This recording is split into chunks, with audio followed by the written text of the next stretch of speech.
Our top story now, and the Congress hit out claiming their bank accounts were frozen by the IT department and that it's democracy that has been frozen. Even though they were granted relief by the IT tribunal, they have to keep 115 crore in their accounts.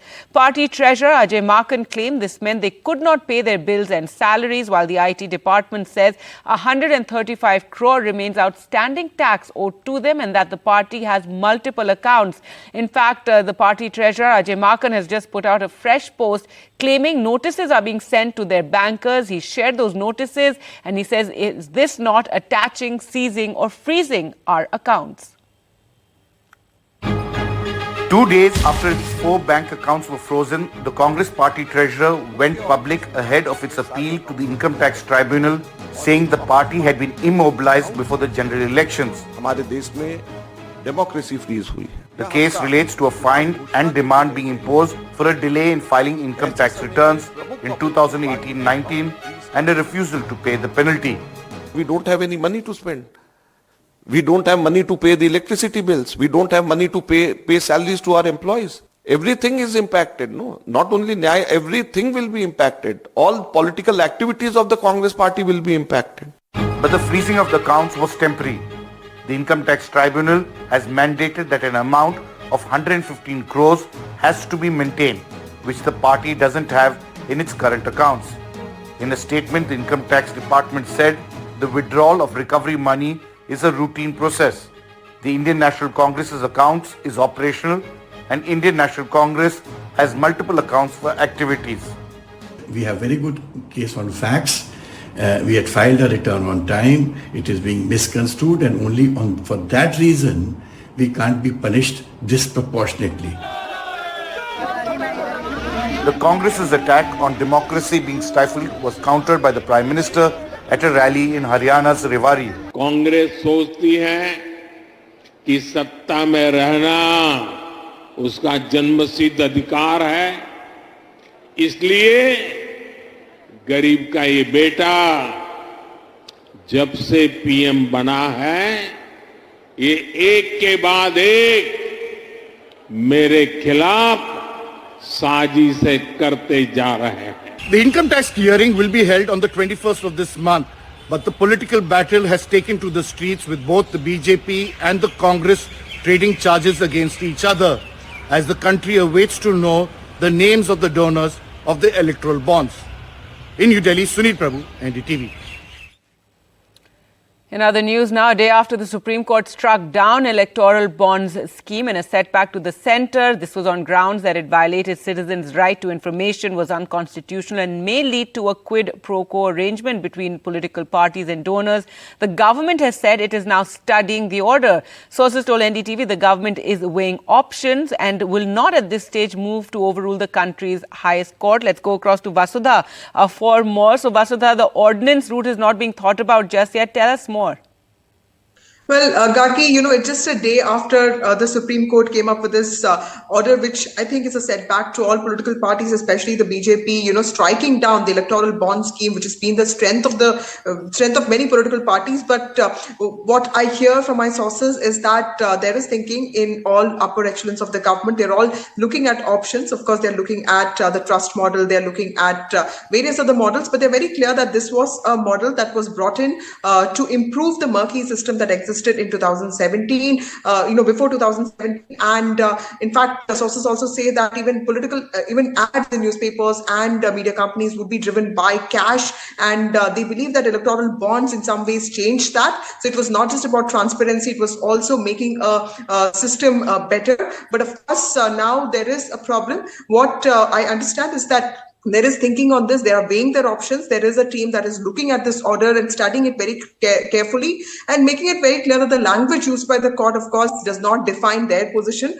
and does not define the intent with which the BJP at the center had brought in this particular thing. But of course, the other problem is, of course, SBI being asked by the court to release details about donors and their donations, which, government sources have said that clearly goes against banking laws. And that is something that they are really concerned about. But we can definitely see a lot of action and thought and ideating in this particular area in the next few days.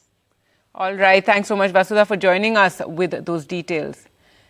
News now from Bengal, and the political firestorm over the alleged harassment of villagers in Sandesh Khali by aides of a Trinamool Congress strongman escalated today, with two delegations, one led by senior leaders of the BJP, the other by the Congress, being stopped from going to the area. The BJP has repeatedly claimed that women in the village have been raped and sexually harassed by aides of Trinamool strongman Sheikh Shah Jahan, and the ruling party is not letting complaints be filed, while the Trinamool has rubbished these allegations, accusing the BJP of trying to foment trouble.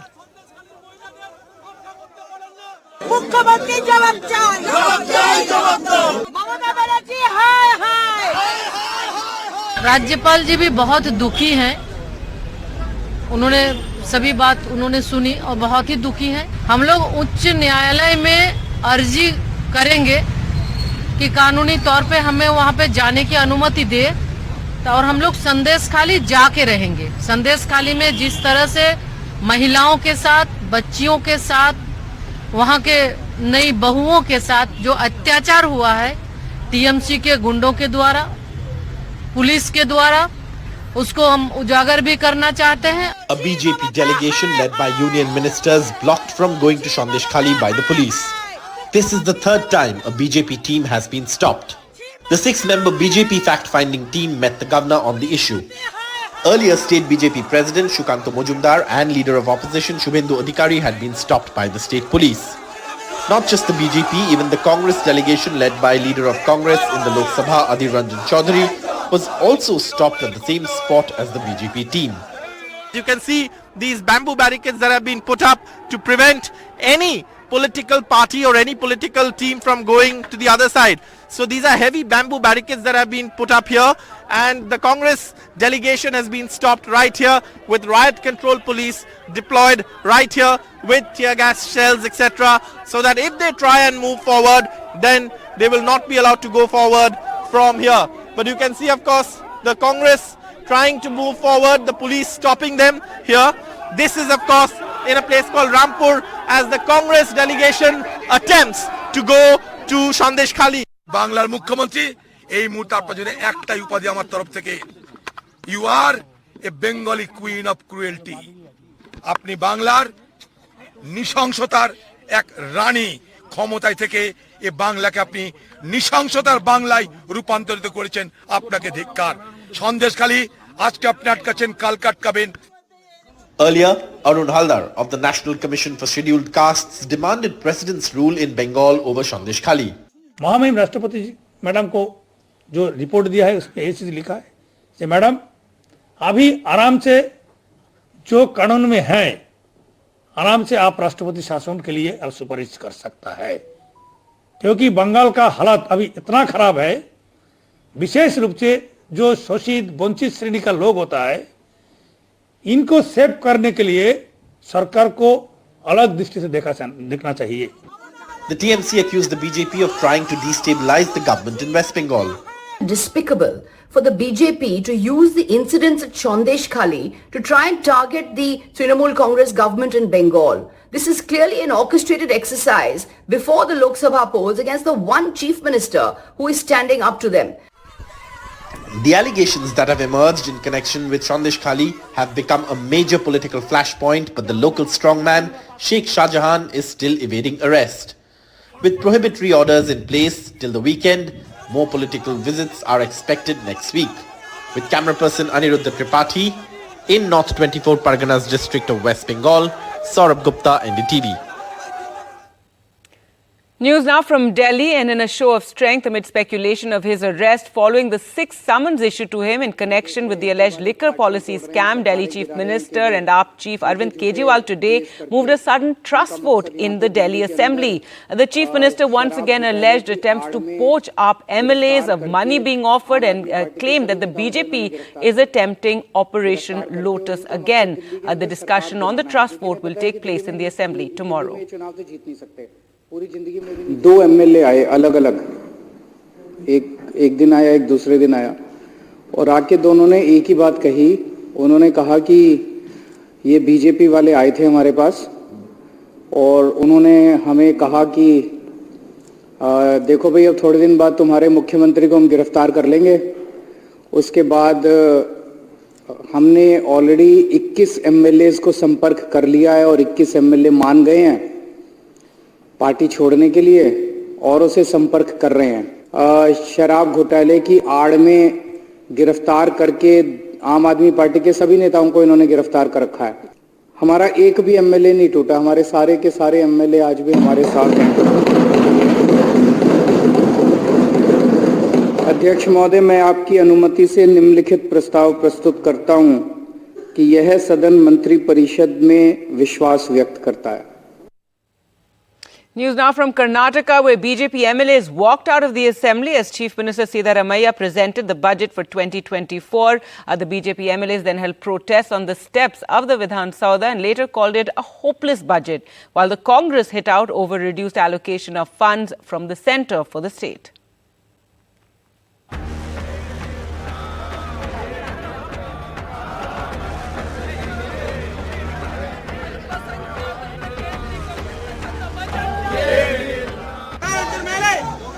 Karnataka Chief Minister Siddaramaiah's budget speech was punctuated with political accusations of unjust allocation of funds to Karnataka by the centre. As soon as the Chief Minister made the accusations at the beginning of his speech, BJP MLAs walked out in protest and even held a protest with placards accusing the Chief Minister of false promises outside the House. Policies or the tax devolution what was adopted by the Congress from the time of independence till now. The NDA government has increased by 10% the tax devolution or the sharing of tax, and even the recommendation or the guidelines whatever was given by the RBI governor was taken up in the right spirit by the NDA government, and even the tax devolution has happened as per the tax commission or the 14th and 15th finance commission. As per that recommendation only the tax devolution has happened. The political slugfest aside, despite a revenue deficit of over 27,000 crores, the budget reiterated the government's focus on welfare guarantees. In total outlay of 3.8 lakh crore, the government set aside 52,000 crores for the 5 guarantees. In total, 1,20,000 crore has been allocated to various welfare schemes. 28 paisa for every rupee spent will come through borrowings. The fiscal deficit for the state is estimated at 2.95% and is within the prescribed limit.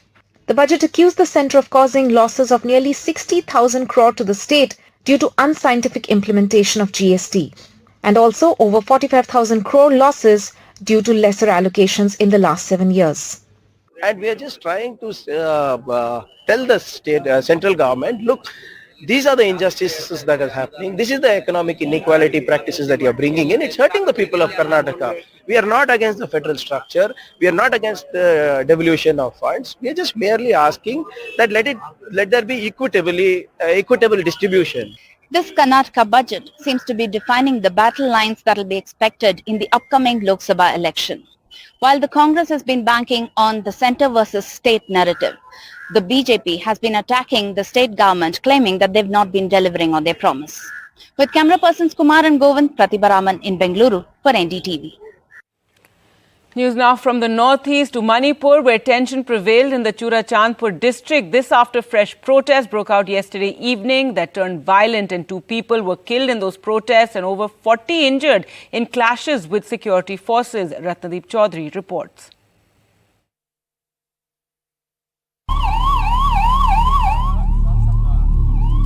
A total shutdown in Manipur's Churachandpur following face-off between protesters and security forces on Thursday night.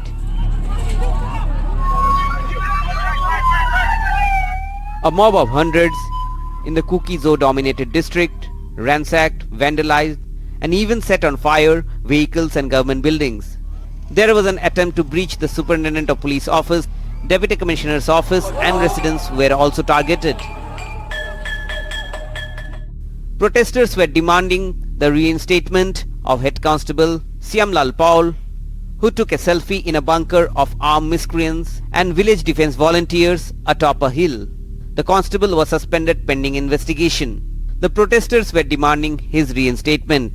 Once the center forces or the forces stationed in the ASP office started firing tear gas upon them, the thing took a violent turn wherein the people, agitating people resorted to violence. There is curfew imposed in Churachandpur. Mobile internet has been shut in the area for 5 days. Churachandpur had made headlines since last year, being the epicenter of the ethnic unrest.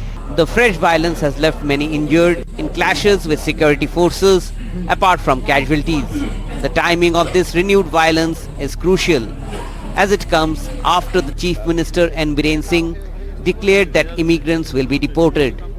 Already, State Cabinet has approved in 2022, immediately after the ILP was enacted. Based on the inland permit system rules, that 1961 was placed here, and it was approved by the State Cabinet in 2022. The Kuki-Zo community has however alleged that several tribals are being branded as immigrants. Earlier in Imphal, which is dominated by the Meitei community, there were demonstrations, human chain protests, pushing for deportation of alleged illegal immigrants. With BM Sanju in Imphal and K. Mangte in Churachandpur, Ratndeep Chaudhary for NDTV. All right, some aviation news now. And 10 months after Go First suspended operations and then filed an application for insolvency, essentially went bankrupt, now 2 prospective buyers have submitted bids.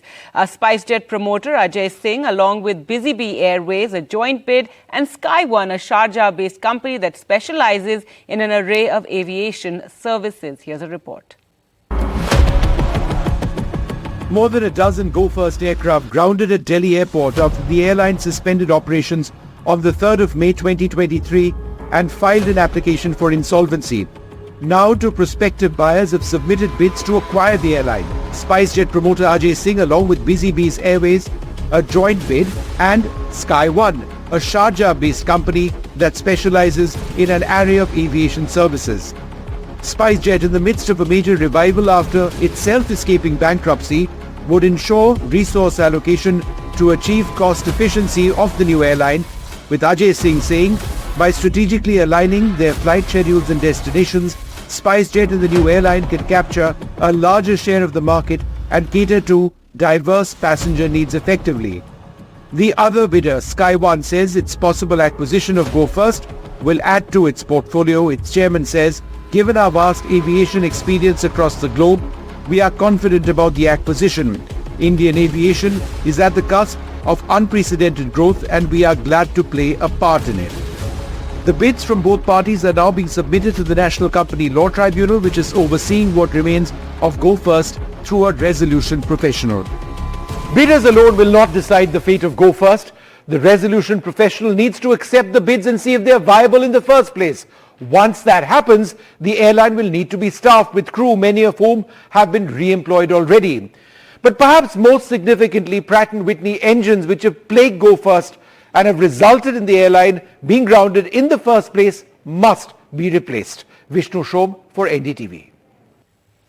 Now, the big international story, Russia opposition leader and vocal critic of Russian President Vladimir Putin, Alexei Navalny, has died in jail, according to Russian authorities. He was serving a 19-year jail term in one of the country's toughest jails, where he was moved last year. The opposition leader reportedly lost consciousness on a walk, with all resuscitation efforts failing. However, the cause of his death is yet to be determined. In 2012, Navalny led mass protests against Putin, sparked by widespread rigging of Russia's parliamentary election allegations. Ukrainian President Zelensky has blamed Putin for the death. U.S. Secretary of State Antony Blinken said that the death underscores the rot in the system in Russia.